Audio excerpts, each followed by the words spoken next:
Good morning friends.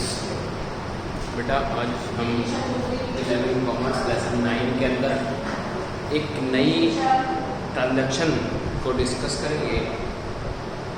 वो दो नई ट्रांजैक्शन जो हैं वो आपकी पहली ट्रांजैक्शन है bought goods for cash of the list price of 50,000 at 20% trade discount and 5% cash discount. इसके अंदर दोनों ट्रांजैक्शन के अंदर कैश डिस्काउंट भी है और आपका ट्रेड डिस्काउंट भी है, और ये दोनों डिस्काउंट बॉट के टाइम पर भी हैं और नेक्स्ट एंट्री में सोल्ड के टाइम पर भी हैं। यहाँ पर हम एक कंडीशन शो करते हैं कि bought goods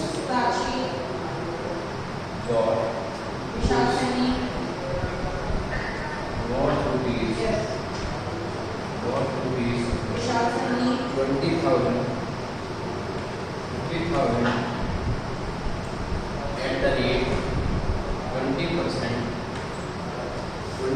trade discount. Yes. Trade discount. We have And yes. अभी कौन सी बोला? अभी कौन? and 5% cash discount. 5% cash discount. हाँ. We have ठीक है। यहाँ पर गुड्स परचेज करे हैं हमने, जब हमने गुड्स परचेज करे हैं यहाँ पर गुड्स का कोई नाम नहीं है, इसलिए गुड्स डेबिट क्या एंट्री करेंगे यहाँ पर, इसके लिए परचेज अकाउंट डेबिट।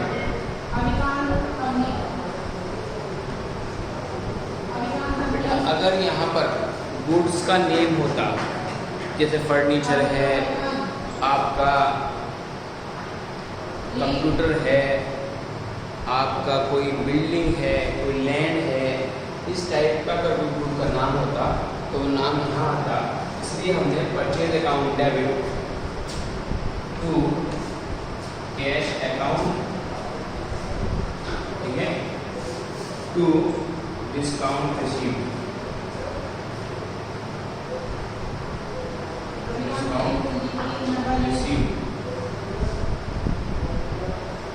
अब यहाँ पर ये दो चीज़ें जो हैं, ये क्रेडिट है, ये डेबिट में है।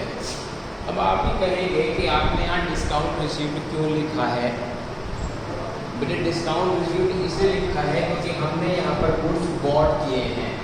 जब हम गुड्स को परचेज करते हैं और हमें ट्रेड डिस्काउंट या कैश डिस्काउंट जो है वो मिलता है, तो ट्रेड डिस्काउंट जब मिलता है ओनली, तो हम कोई भी डिस्काउंट का नाम ऐड नहीं करते, लेकिन जब हमें कैश डिस्काउंट मिलता है तब हम उसके लिए डिस्काउंट की यहाँ पर एंट्री करते हैं। और क्योंकि हमें यहाँ पर डिस्काउंट मिला हुआ है, इसलिए यहाँ पर हमें 5% डिस्काउंट मिला है और 20% ट्रेड डिस्काउंट मिला है।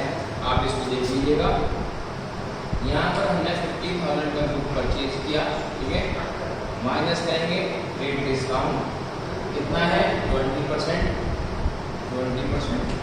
50,000 का 20% कितना बढ़ गया? 1,000 रुपये बढ़ गया, ठीक, 10,000 रुपये बढ़ गया, कितना बचा? 40,000 बच गया। उसके बाद हम यहाँ पर कैश डिस्काउंट कितने परसेंट है? 5% है, ये आप माइनस करेंगे। अब ये 40,000 है, इस 40,000 का 5% ट्रेड डिस्काउंट कितना बढ़ गया? 2,000। अब आपके सामने जो एंट्री है वो टोटल अमाउंट 38,000 है। इसका मतलब क्या हुआ कि हमारे सामने कैश है वो 30,000 का है, 38,000। डिस्काउंट जो हमें रिसीव हुआ है वो कैश डिस्काउंट रिसीव हुआ है 2,000 का। इसका मतलब हमारी परचेज 40,000 थी। देखिए यहाँ पर बड़ी इम्पोर्टेंट बात है कि जब हमारे पास ट्रेड डिस्काउंट है और कैश डिस्काउंट भी है, ठीक है, तो हम ट्रेड डिस्काउंट को तो डायरेक्ट माइनस करेंगे, 40 आ गया। तो अब हमारे गुड्स की एक्चुअल वैल्यू कितनी रह गई, 40,000 रह गई। इस 40,000 पर हम कैश डिस्काउंट जो है 5% वो 40,000 पर चार्ज करेंगे, 2,000 आ गया। तो हमारे पास अब कितना कैश है, 38,000 हमारे पास कैश आया। तो हमने डिस्काउंट कैश कर दिया। ट्रेड डिस्काउंट को हम डायरेक्ट माइनस से दिखाते हैं, इसलिए यहाँ पर कितना हो गया, 40,000 हो गया। अब हम इसके बाद एक सेल्स वाला कंडीशन शो करते हैं। अब सेल्स वाला देखिए,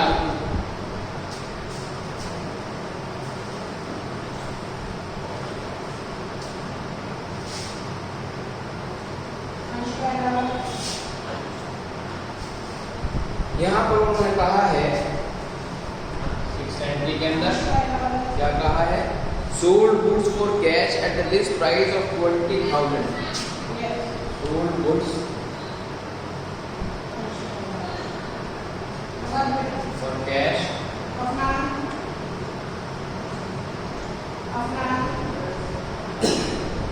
of the list price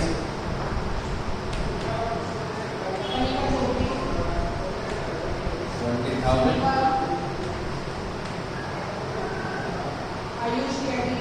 at 10% trade discount and 3% cash discount। अब यहाँ पर हम गुड्स को सेल कर रहे हैं कैश के रूप में, यानी कि हम किसी को उधार नहीं कर रहे, कोई नाम नहीं आया है, इसलिए कैश आया है। तो कैश अकाउंट डेबिट, वैसे इसकी जनरल जो एंट्री होती है वो cash account debit to sales account होती है, लेकिन हम यहाँ पर जो कैश डिस्काउंट कर रहे हैं उसकी वजह से हमें यहाँ पर कैश अलाउड का यूज करना होगा। इस 3% कैश डिस्काउंट के से यहाँ पर डिस्काउंट अलाउड ही करना होगा, डिस्काउंट अलाउड। अब देखिए वहाँ पर दो चीज़ें क्रेडिट थी, एक डेबिट थी। यहाँ पर 2 डेबिट है, एक क्रेडिट है, सिर्फ इसमें सेल करने की वजह से। अब आपके सामने 20,000, तो उसका आप रेट डिस्काउंट माइनस करिए, कितना है 10%। 10% कितने बढ़ गया, 2,000 रुपये बढ़ गया। कितना है आपका 18,000। इसका कैश डिस्काउंट कितना है 3%। अब 3% जब कैश डिस्काउंट आ गया तो यहाँ पर इसका 3% वाले का कितना आ गया, 540 आ गया, ठीक। अब इसको 540 माइनस कर दीजिए, 17,460। तो हमारे पास कैश कितना आया, 17,460 का कैश आया, ठीक है। और हमारे पास डिस्काउंट अलाउड कितना किया, कैश डिस्काउंट 540 किया। टोटल सेल कितनी हो गया आपकी 18,000, ठीक। क्योंकि इसके अंदर मैंने आपको बताया था पहले भी कि जब भी ट्रेड डिस्काउंट और कैश डिस्काउंट दोनों एक ही ट्रांजेक्शन के अंदर होते हैं तो ट्रेड डिस्काउंट तो हम डायरेक्ट इस अमाउंट में से माइनस कर देते हैं, लेकिन जो अमाउंट बचती है उस अमाउंट पर हम फिर कैश डिस्काउंट डिडक्ट करते हैं, माइनस करते हैं, और तब हमारी ये कैश की अमाउंट आ जाती है। और कैश डिस्काउंट कैश कॉलम में जाता है तो टोटल आपका फिर दूसरे एंट्री के अंदर पहुंच जाता है, चाहे वो डेबिट को हो या क्रेडिट, ठीक है। यहाँ हमने जो है आपको दोनों ही एंट्रीज को कैसे ट्रांसफ़र किया जाता है और ट्रेड डिस्काउंट और कैश डिस्काउंट के अंदर क्या डिफरेंस है और उसको हम इम्प्लीमेंट कैसे करते हैं, इस्तेमाल कैसे करते हैं, किसको हम एंट्री के अंदर शो करते हैं और किसको हम एंट्री के अंदर शो नहीं करते, वो दोनों बातें मैंने आपको इन दोनों ट्रांजैक्शन में जो बॉट और सेल की ट्रांजैक्शन थी उसके अंदर मैंने आपको समझा दी। अब इसके बाद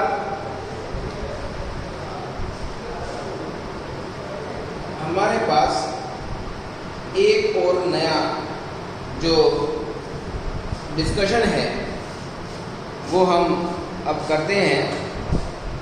उसने एक डिस्कशन में ये कहा है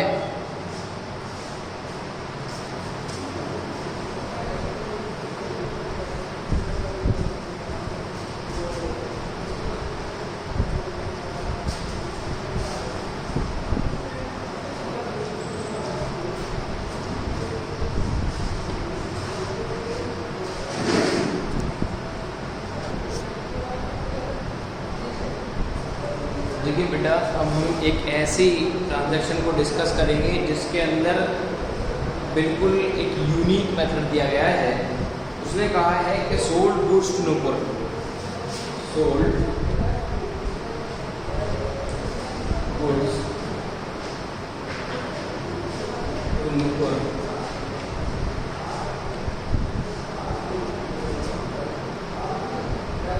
और rupees 50,000, 4% cash discount, 20% trade discount,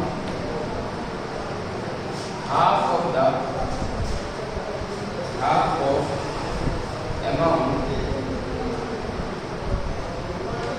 received by cash and half by check।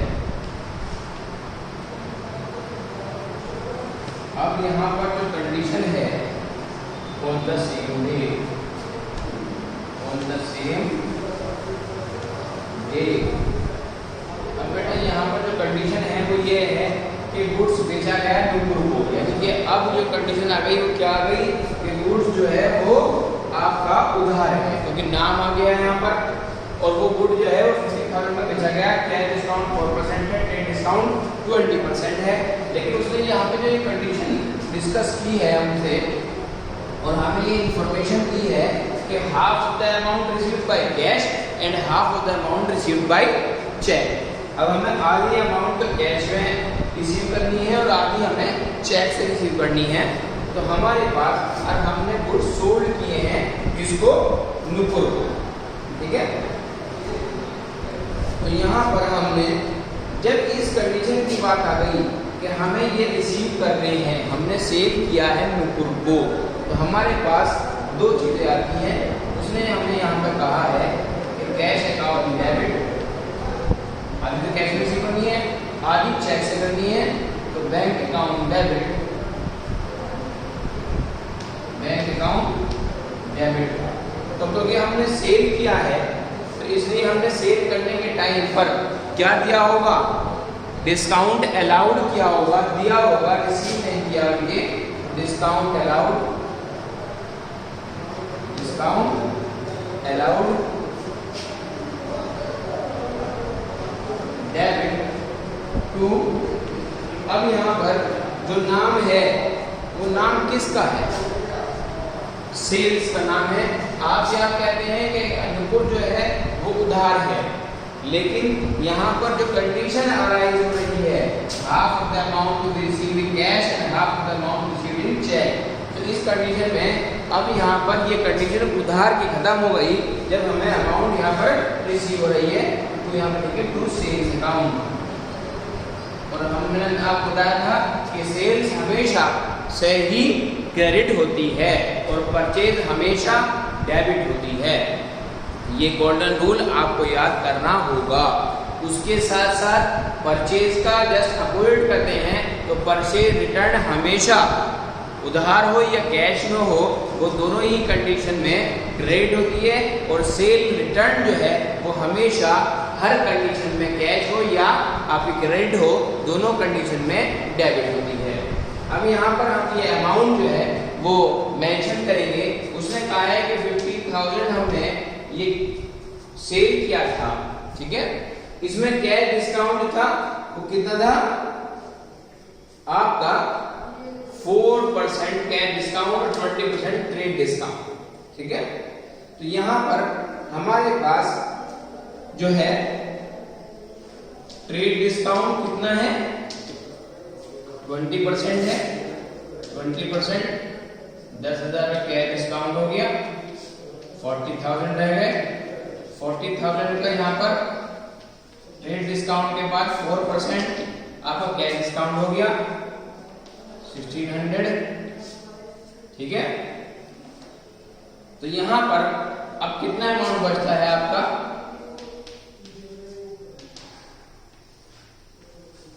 38,400। ठीक है, अब उसने यहां पर कहा है कि जो अमाउंट आपका ये बच रहा है इसकी हाफ पेमेंट कैश में होनी है, हाफ चेक से होनी है। डिवाइड बाय 2 कर दीजिए, 19,200 आ गया। ये 19,200 आपका कैश में पहुंच गया, 19,200 आपका बैंक में पहुंच गया। और हमने हमारे पास कैश डिस्काउंट कितना है, 1600 का, ये आपका यहाँ आ गया। तो आप तीनों को जोड़ते हैं तो आपके सामने कितना अमाउंट आता है, 40,000 सेल्स में पहुंचे। ये एक नया ट्रांजैक्शन आपके सामने था। ठीक है, ये मैंने आपको बताया है, ये एक नई चीज है जो आपको देखने के लिए मिली है, half of the amount of the cash and half of the amount of the cheque. ये कंडीशन तो आपने अब से पहले भी डिस्कस की थी, अभी हमने 2 एंट्री पहले बॉन्ड में भी और सिविल में भी, लेकिन ये चीज एक नई है इसलिए हमने यहाँ पर डिस्कस की है। इस तरह के क्वेश्चंस आप जो है आसानी से कर सकते हैं। कोई प्रॉब्लम आए तो मुझसे पूछ लीजिएगा प्रॉब्लम।